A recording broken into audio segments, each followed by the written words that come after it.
Salut à tous, on se retrouve pour l'épisode 1476 du Zap Image. On commence aujourd'hui en ce 19 mai avec deux anniversaires. Tout d'abord, l'ancien attaquant de l'Uruguay, Diego Forlán, fête aujourd'hui ses 42 ans. Bon anniversaire à lui. Il y a aussi l'entraîneur actuel de la Juventus, Andrea Pirlo, fête aujourd'hui aussi ses 42 ans. Bon anniversaire au coach italien.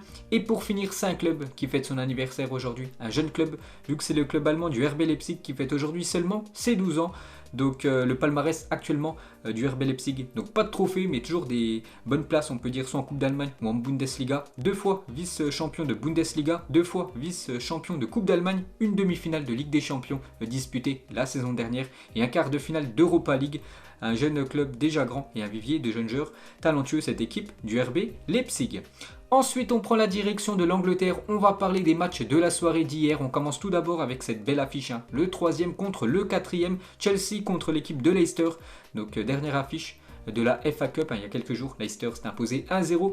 Mais hier soir, Chelsea a pris sa revanche. Donc, une victoire 2-1. Un but de Rudiger, Jorginho contre un but de Iheanacho. Donc, une victoire très importante des Blues de Chelsea. Parce que derrière, il y a Liverpool qui revient très fort sur eux avec cette victoire. Donc, du coup, ils repassent devant leur adversaire du soir. Donc maintenant c'est Chelsea qui est 3e et Leicester qui est 4e. Donc victoire très importante bien sûr de l'équipe de Thomas Tuchel. Et on va parler du buteur de Leicester, Iheanacho. L'attaquant nigérian a maintenant marqué un but en première ligue tous les jours de la semaine. Donc une stat bidon, ouais, mais ça n'a jamais été réalisé dans l'histoire de la première ligue sur une seule saison. Donc félicitations Iheanacho, buteur chaque jour de la semaine sur cette saison. Félicitations à lui. Toujours sur cette affiche, on va parler du jeune Mason Mount, l'attaquant de Chelsea, a reçu son trophée de joueur de Chelsea de l'année. Donc c'est lui le meilleur joueur des Blues pour cette saison 2020-2021. Le jeune Mason Mount, félicitations à lui. Et bien sûr, c'est un joueur qui a toujours joué du côté de Chelsea. Il a intégré l'équipe junior de Chelsea à 6 ans et bien sûr il a toujours joué dans cette équipe et maintenant voilà, son rêve est réalisé, c'est le meilleur joueur de cette équipe sur cette saison. Ensuite on continue avec les autres matchs de la soirée d'hier. Il y avait aussi Manchester United contre Fulham, score final 1-1, un but de Brian pour Fulham contre un but de Edinson Cavani, encore buteur, l'ancien parisien, et un magnifique but. Edinson Cavani vient d'inscrire ce magnifique club face à Alphonse Areola, son ancien coéquipier du côté du Paris Saint-Germain. Donc déjà c'est une passe décisive du gardien David De Gea. Donc pour vous dire que c'est un but spectaculaire. Donc il a récupéré le ballon, Edinson Cavani est quasiment au rond central, gros lob, et c'est parti au fond défilé. Quelques photos du magnifique but de Edinson Cavani, vraiment qui confirme cette saison les gars qu'il a encore sa place pour jouer dans les meilleures équipes de la planète. Et toujours avec lui, donc Edinson Cavani a désormais marqué autant de buts en première ligue pour Manchester United que Diego Forlán, 10 buts, mais en 37 apparitions de moins quand même pour Edinson Cavani, pour vous montrer qu'il est performant du côté de l'Angleterre. Et toujours sur cette équipe de Manchester United, on va parler du milieu portugais. Bruno Fernandes est élu joueur de l'année de Manchester United, a mérité bien sûr pour Bruno Fernandes. Encore une grosse saison pour lui du côté des Red Devils. On peut voir qu'il a reçu ce trophée du meilleur joueur de la saison des Red Devils. Donc magnifique trophée, on peut voir le résultat des votes. Donc Bruno Fernandes en tête et largement 63% des votants ont voté pour le milieu portugais. Le deuxième, Luke Shaw, et le troisième, Edinson Cavani. Et pour revenir sur Luke Shaw, vu qu'il a terminé deuxième, il a reçu ce trophée. Ensuite, on continue avec l'autre Manchester City. Déjà champion d'Angleterre, mais Manchester City se déplaçait hier du côté de Brighton et défaite des Citizens 3-2 du côté de Brighton. On peut voir tous les buteurs du match. A noter que Cancelo a pris un carton rouge à la 10e minute de jeu. Donc l'équipe de City a joué quasiment tout le match avec un joueur en moins. C'est pour ça que ça a été beaucoup plus compliqué pour cette équipe de City. Donc défaite pour eux hier. Et on va parler de Ederson a remporté le trophée du meilleur gardien de la saison en Première Ligue. 18 clean sheets cette saison pour le gardien brésilien. Et on peut voir sur les 3 dernières saisons, à chaque fois, c'est un gardien brésilien qui remporte le trophée du meilleur gardien de la saison en PL, parce que cette année c'est Ederson, la saison dernière c'était aussi Ederson et il y a 2 ans c'était Alisson Becker. Et pour finir, il y avait un autre match aussi en Première Ligue hier, Southampton contre Leeds United, et c'est Leeds United qui s'est imposé 2-0 du côté de Southampton. Du coup un petit coup d'œil au classement, surtout les équipes en tête, pour vous dire que ça se resserre surtout avec les places qualificatives pour la future Ligue des Champions. Donc City premier, United deuxième, donc Chelsea maintenant troisième, Leicester juste derrière quatrième, et on peut voir Liverpool cinquième, mais Liverpool a un match en retard par rapport à toutes les autres équipes. Donc le match restant de Liverpool, c'est contre Burnley 16e. Donc si Liverpool s'impose, donc il peut revenir au même niveau que l'équipe de Leicester Donc il reste plus qu'une journée après dans le championnat anglais. Donc Aston Villa contre Chelsea, Liverpool contre Crystal Palace et Leicester, actuellement 4e sous la menace de Liverpool, jouera elle contre l'équipe de Tottenham. Ensuite, direction l'Italie, il y avait un match hier soir, la Lazio contre le Torino, score final 0-0 dans ce match, donc pas grand chose à dire. On revient en France, il y avait un match de play-off pour monter la saison prochaine en Ligue 1 entre Grenoble et Paris FC. Et Grenoble s'impose face au Paris FC sur le score de 2-0. Et du coup, Grenoble affrontera l'équipe de Toulouse au barrage, bien sûr, pour jouer après contre le 18e de Ligue 1. Donc Grenoble-Toulouse, les gars, c'est dans quelques jours. Ensuite, jette un petit coup d'œil au programme de la journée. Donc ce soir, il y a une journée de Première Ligue. Regardez toutes les affiches. Je ne sais pas, par exemple, Tottenham jouera contre l'équipe de Aston Villa, Crystal Palace contre l'équipe de Arsenal, Burnley contre l'équipe de Liverpool. Une victoire obligatoire des Reds, si vous voulez avoir encore l'espoir de se qualifier pour la future Ligue des Champions. Villefranche contre Niort, ça c'est pour monter ou essayer de se maintenir en Ligue 2 pour ces deux équipes. Sinon, il y a aussi des autres matchs. Et bien sûr, il y a la finale de la Coupe de France ce soir entre l'équipe de l'AS Monaco et le Paris Saint-Germain. Rendez-vous le mercredi 19 mai à 21h15 pour la finale de la Coupe de France. Donc c'est ce soir les gars, cette grosse affiche. N'oubliez pas que cette saison, Monaco, 2 fois, ils ont joué contre le Paris Saint-Germain en championnat. 2 fois, ils se sont imposés contre le PSG. Donc grosse affiche bien sûr ce soir. Donc regardez normalement les compos probables pour ce match. Donc déjà côté AS Monaco. Donc voilà, normalement le 11 de départ avec du Ben Yedder, Golovin et Kevin Volland en attaque. Chouameni bien sûr titulaire normalement en milieu de terrain. Et la compo pour l'équipe du Paris Saint-Germain avec Icardi en 9, Draxler au milieu, enfin en 10, Di Maria côté droit, Kylian Mbappé côté gauche, bien sûr Neymar est suspendu. Ensuite ce soir il y a une autre finale, c'est en Italie, la Coupe d'Italie les gars, ça se joue ce soir, la finale entre l'Atalanta Bergame et l'équipe de la Juventus et ça fait la une aujourd'hui du journal Tuttosport. La Coupe des supporters, la finale Atalanta Juve avec 4300 supporters au stade, un premier pas vers la réouverture totale, donc il y aura des supporters ce soir dans le stade, donc c'est une première bien sûr cette saison. Côté Italie, donc bien sûr on en reparlera demain de cette affiche et on peut voir les compos probables pour ce choc Atalanta Bergame contre la Juventus, bien sûr normalement Cristiano Ronaldo devrait commencer titulaire. Ensuite, on ouvre la page Karim Benzema. Donc hier, dans le zappimage précédent, je vous avais dit que Karim Benzema, on entendait quelques rumeurs qui pourraient venir du côté de l'équipe de France. Donc du coup, ça a été véridique parce que c'est officiel. Karim Benzema de retour avec les Bleus.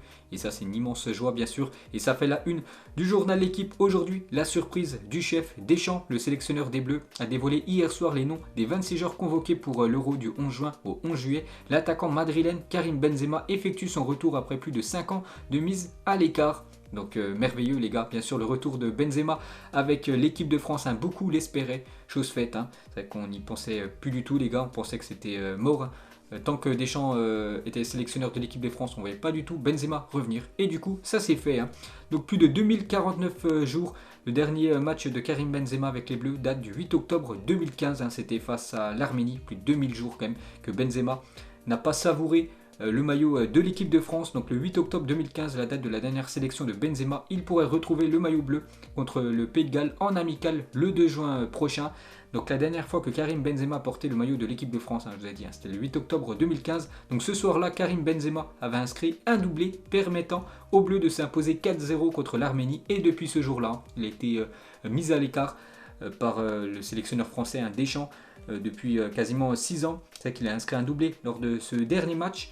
Donc depuis sa dernière sélection de Karim Benzema, donc il a loupé quand même beaucoup de matchs bien sûr. Il a loupé un titre de champion du monde 2018, il aurait pu avoir ça. En plus, dans son palmarès, déjà beaucoup de Ligue des Champions remportées par Benzema. Il aurait pu rajouter une ligne avec la Coupe du Monde. Dommage, 71 rencontres manquées pour Karim Benzema, une finale européenne en 2016 et un sacre mondial manqué. L'heure est venue d'aller chercher le trophée que nos Bleus n'ont plus soulevé depuis 2000. Bien sûr, l'Euro 2000 remporté par l'équipe de France. Et bien sûr en Espagne où évolue Karim Benzema du côté du Real Madrid. Donc ça fait la une des journaux sportifs espagnols, donc la une du journal AS Gracier. Benzema sera à l'Euro après quasiment 6 ans d'absence en équipe de France. Il formera une attaque de rêve en compagnie de Mbappé et de Antoine Griezmann et Fred Hermel, donc un consultant en Espagne.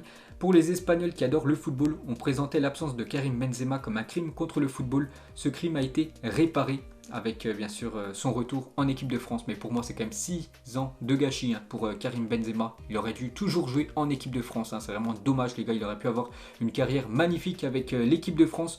Donc actuellement il est quand même, on peut dire, dans sa meilleure saison de sa carrière, Benzema. Donc une saison exceptionnelle, toute compétition confondue. N'oubliez pas, du côté du Real Madrid, c'est 45 matchs pour 29 buts et 8 passes décisives impliquées dans 43 buts du Real Madrid cette saison. C'est pour ça que Deschamps était obligé de le faire revenir. Vraiment, c'était un élément que tu ne peux pas laisser de côté pour jouer bien sûr l'Euro. Donc toujours avec les réactions, donc la réaction de Lucas Vazquez, coéquipier bien sûr de Benzema au Real Madrid. Le football a gagné bien sûr avec le retour de Benzema en équipe de France. Ensuite quelques déclarations de Didier Deschamps, le sélectionneur de l'équipe de France. Pourquoi Deschamps a fait revenir Benzema avec le maillot des Bleus?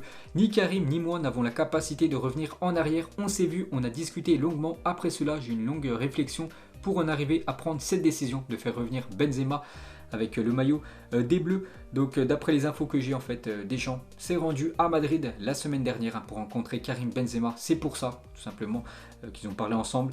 Et c'est pour ça que Benzema fait son retour avec les Bleus. Donc concernant le retour de Benzema, la décision a été prise aujourd'hui, mais elle était prise depuis longtemps dans ma tête. Ça fait longtemps qu'il y pense que c'est le bon moment de faire revenir Karim Benzema en bleu. Tout le monde a le droit de faire des erreurs. Le maillot des Bleus surpasse tout. D'après Didier Deschamps hier en conférence de presse, et toujours Deschamps sur Benzema, je ne vais pas vous dévoiler un mot de la discussion qu'on a eue tous les deux, ça reste entre nous, mais ça lui a fait du bien de pouvoir discuter avec le sélectionneur de l'équipe de France, Deschamps, et bien sûr enterrer tous les conflits qu'il y avait lors de ces dernières années. Toujours avec Deschamps, on confirme que Karim Benzema aurait été là, même si la liste avait été limitée à 23, parce que vous savez que cet Euro, le sélectionneur de tous les pays peuvent sélectionner 26 joueurs, donc même s'il y aurait eu seulement 23 joueurs comme les autres Euros précédemment, donc Karim Benzema aurait bien été dans cette liste de l'équipe de France. Toujours avec Deschamps indique qu'il n'a pas sondé les joueurs sur un retour de Benzema. Je n'ai jamais impliqué les joueurs dans la sélection ou la non-sélection d'un joueur, ce n'est pas leur rôle, parce que j'avais vu des infos qu'en gros Deschamps aurait demandé au cadre de l'équipe de France, donc Antoine Griezmann, Mbappé, Hugo Lloris ou même Raphaël Varane, si ils étaient pour le retour de Benzema. Donc pas du tout, Deschamps a appelé personne pour le retour du joueur français. Toujours avec Deschamps a conscience qu'en rappelant Karim Benzema, ce n'est pas pour le mettre sur le banc. L'attaquant du Real Madrid va probablement prendre la place d'Olivier Giroud dans le 11 type de l'équipe de France, bien sûr. On sait que c'est deux grands numéros 9. Et bien sûr, Karim Benzema est supérieur à Olivier Giroud. Après Giroud, je pense qu'il peut avoir vraiment un très bon rôle en tant que super sub, le faire entrer en cours de jeu. Et le joueur qui doit commencer titulaire, bien sûr, c'est l'attaquant du Real Madrid. Et Karim Benzema en équipe de France, donc les 81 sélections qu'il a disputées.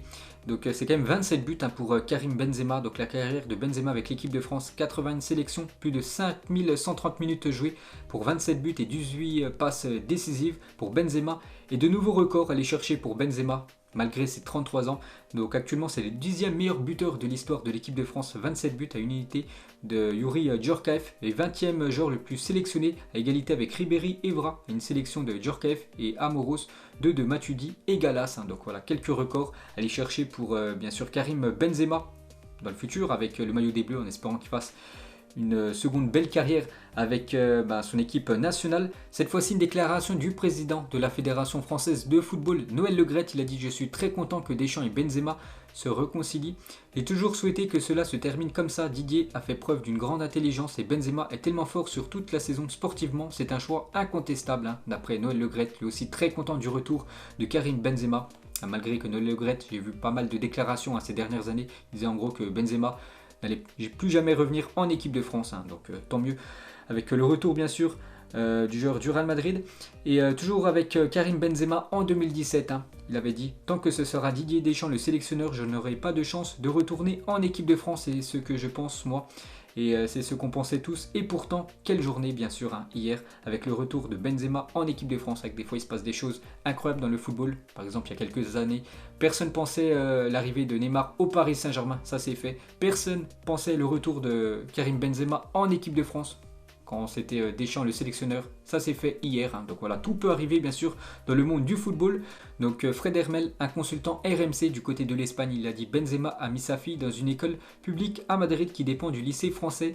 Il m'a dit: je suis français, ma fille vit à l'étranger, mais je veux qu'elle connaisse bien sa langue et son pays. ça parle beaucoup plus qu'une Marseillaise chantée. Donc là, il a totalement raison, bien sûr, Fred Hermel. Donc toujours avec Karim Benzema, donc la première déclaration officielle de sa part, c'est sur ses réseaux sociaux. Il a dit tellement fier de ce retour en équipe de France et de la confiance que l'on m'accorde. Merci à ma famille, mes amis, mon club et à vous et à tous ceux qui m'ont toujours soutenu et me donnent de la force au quotidien. Maintenant, à lui de faire le taf, bien sûr, avec l'équipe de France et surtout, on espère tous que le titre de l'Euro sera là dans 1 mois et demi. Donc côté joueur de l'équipe de France, donc il y en a beaucoup bien sûr qui se réjouissent de l'arrivée de Benzema. Lucas Hernandez sur le retour de Benzema, il mérite au Real Madrid, il fait des grands matchs et une très grosse saison. Le travail a payé bien sûr pour Lucas Hernandez. Pour Kylian Mbappé, il a mis cette photo sur son compte Instagram, KB et KM bien sûr, Karim Benzema et Kylian Mbappé. Et Karim Benzema a répondu Vamonos crack, donc en gros à bientôt voilà, pour faire du sale sur les pelouses. Et lors de la dernière sélection de Karim Benzema en équipe de France, Mbappé n'avait seulement que 16 ans, il n'était même pas encore professionnel et bientôt ils vont jouer ensemble sous le maillot des Bleus. Ensuite, toujours avec Karim Benzema, donc du coup il portera le numéro 19 avec l'équipe de France, vu que le numéro 9 est actuellement pris par Olivier Giroud. Donc il prend ce numéro 19 qu'il avait déjà porté à l'époque sous le maillot de l'Olympique lyonnais. Donc regardez l'attaque normalement de l'équipe de France lors de l'Euro avec du Mbappé, Griezmann et normalement Karim Benzema en numéro 9. Pour moi c'est la meilleure attaque au monde et on peut voir plusieurs choix. Pour Deschamps, soit un choix offensif, soit un choix un peu plus défensif. Donc le choix offensif, c'est le 4-2-3-1, la compo en bas avec bien sûr Kanté et Pogba juste devant la défense. Mais devant, ça pourrait être Griezmann en 10, Kylian Mbappé côté gauche, Dembélé ou Coman côté droit et bien sûr Karim Benzema en 9, ou une compo un peu plus défensif, on va dire un peu plus équilibré avec un milieu à 3, un milieu récupérateur avec du Kanté, Rabiot et Paul Pogba, et les 3 attaquants bien sûr, Mbappé côté gauche, Griezmann côté droit et Karim Benzema en numéro 9. Et pour finir avec l'attaquant du Real Madrid, donc déjà une très bonne nouvelle pour lui hier bien sûr avec son retour en équipe de France, et une autre très bonne nouvelle pour lui parce que le Real Madrid envisage de prolonger Karim Benzema jusqu'en juin 2023. La relation entre les différentes parties est excellente d'après Fabrizio Romano. Donc Karim Benzema pourrait prolonger une saison supplémentaire du côté du Real Madrid, son club quasiment de toujours. Donc actuellement il est en fin de contrat en juin 2022, donc peut-être prolongation pour lui pour Benzema, donc il pourrait jouer jusqu'à 35 ans du côté du Real Madrid. Ensuite, pour revenir sur l'équipe de France, regardez sinon tous les autres joueurs convoqués par Deschamps pour jouer cet Euro dans quelques semaines, avec quelques surprises. Une autre en attaque, parce que c'est Marcus Thuram qui est appelé en équipe de France. Félicitations aux joueurs actuellement du Borussia Mönchengladbach. Une autre surprise en défense officielle, Jules Koundé est sélectionné par Deschamps pour l'Euro. C'est la première fois qu'il est appelé en équipe de France.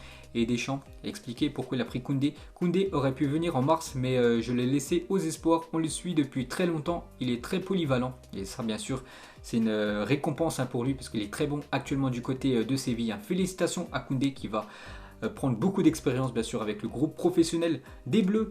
On va parler d'un joueur, moi je suis vraiment déçu qu'il ne soit pas appelé, c'est Théo Hernandez, ne participera pas à l'Euro. Ça c'est quand même un gros couac, c'est quand même juste le seul point noir pour moi de la liste de Deschamps, sinon elle est parfaite. Il manque quand même Théo Hernandez qui a fait une énorme saison du côté de l'AC Milan, n'oubliez pas cette saison du joueur français, 44 matchs disputés pour 8 buts et 7 passes décisives, n'oubliez pas que c'est un défenseur gauche. Et Théo Hernandez ne jouera pas l'Euro 2021, donc j'espère juste qu'il ne fera pas comme Aymeric Laporte de quitter la France pour jouer par exemple pour l'Espagne, parce qu'il peut jouer avec la sélection espagnole. Théo Hernandez, vu que Deschamps pour l'instant ne fait pas du tout confiance aux défenseurs de l'AC Milan. Et on peut voir qu'il y a quand même 9 champions du monde qui ne disputeront pas l'Euro. Donc Areola, Fekir, Matuidi, Mendy, Nzonzi, Rami, Sidibé, Thauvin et Umtiti ne sont pas dans la liste des joueurs français qui vont jouer l'Euro. Pourtant ils ont gagné la Coupe du Monde il y a 3 ans. Donc toujours avec cet Euro, donc bienvenue dans le groupe F, donc le groupe de la mort lors de l'Euro 2021, avec bien sûr Karim Benzema avec l'équipe de France, Toni Kroos avec l'Allemagne et Cristiano Ronaldo avec le Portugal. Et imagine tes défenseurs ou gardiens de la Hongrie, tu t'apprêtes cet été à faire face à Cristiano Ronaldo, Félix Fernandez et Bernardo Silva, donc les joueurs portugais, donc surtout l'attaque portugaise, Benzema, Mbappé, Griezmann, Ousmane Dembélé, Coman et Giroud côté équipe de France, et Müller, Sané, Gnabry, Havertz et Timo Werner côté Allemagne. Donc de gros soucis quand même pour la défense hongroise pendant cet Euro. Ils vont affronter quand même du très très lourd. Et côté Mannschaft, on va parler d'un joueur lui aussi forfait. J'avais parlé hier que Ter Stegen forfait pour l'Euro. Cette fois-ci c'est Marco Reus, trop juste physiquement. Marco Reus annonce qu'il ne participera pas à l'Euro avec la sélection allemande. Encore une grande compétition manquée par l'attaquant du Borussia Dortmund. Ensuite on va parler de Kylian Mbappé parce qu'hier il y avait aussi une interview sur TF1 du joueur du Paris Saint-Germain. Il a dit: j'ai toujours rêvé de jouer les Jeux Olympiques, mais après c'est pas moi qui décide bien sûr. Il aimerait disputer les Jeux Olympiques de Tokyo avec l'équipe de France, mais bien sûr il faut que le Paris Saint-Germain valide, et le PSG, je pense pas qu'ils vont vouloir que Mbappé joue encore une compétition de plus cet été. Toujours avec Mbappé, il parle du Ballon d'Or. Le Ballon d'Or c'est un objectif pour tout joueur qui aspire à devenir le meilleur. C'est mon objectif, c'est trop présomptueux d'en parler car le football est un sport collectif, mais bien sûr il y pense dans un coin de sa tête de remporter un jour un voire plusieurs ballons d'or. Kylian Mbappé. Ensuite direction l'Italie et c'est officiel, la Juventus dévoile son nouveau maillot domicile 2021-2022. Donc voilà le maillot officiel de la Juventus pour la prochaine saison. Donc toujours bien sûr un maillot noir avec la couleur blanche. Ensuite, on va parler du futur maillot du Bayern Munich, une info que j'avais parlé il y a quelques semaines, c'est toujours pas officiel. Maintenant, c'est bien officiel, le Bayern Munich arborera une 5e étoile sur ses maillots à compter de la saison prochaine. Donc un petit rappel du quota de la Ligue allemande par rapport aux étoiles au-dessus des écussons. Donc une étoile pour 3 titres de Bundesliga, 2 étoiles pour 5 titres, 3 étoiles pour 10 titres, 4 étoiles pour 20 titres. Et vu que le Bayern Munich a remporté cette saison son 30e titre de Bundesliga, donc le Bayern peut mettre une 5e étoile au-dessus du logo. Ensuite, on va parler du propriétaire de Manchester City, qui est vraiment très généreux parce qu'il annonce qu'il paiera le déplacement de tous les supporters de City pour se rendre à Porto à la finale de la Ligue des Champions. Chaque supporter qui paiera un billet pour assister au match se verra offrir une place pour le voyage. Très beau geste du propriétaire de Manchester City, bien sûr, qui a beaucoup d'argent. Et on finit les gars ce zap image, bien sûr on revient sur Karim Benzema. Donc la une du journal L'équipe, il y a pas mal d'années, il revient en parlant bien sûr de Zinedine Zidane. Un an après avoir annoncé sa retraite internationale, Zinedine Zidane a révélé hier qu'il rejouait en équipe de France afin de l'aider à se qualifier pour le mondial 2006. Après son dernier match bien sûr, ça a été la finale. Et cette fois-ci, c'est Karim Benzema, il revient 6 ans après son dernier match en bleu, il revient. Donc une question très simple pour vous, que pensez-vous du retour de Benzema en équipe de France? Mettez tout ce qui vous vient en tête en commentaire. Donc voilà les gars, la fin de ce long zap image, j'espère que ça vous a plu. On se retrouve demain pour le prochain épisode. Ciao à tous.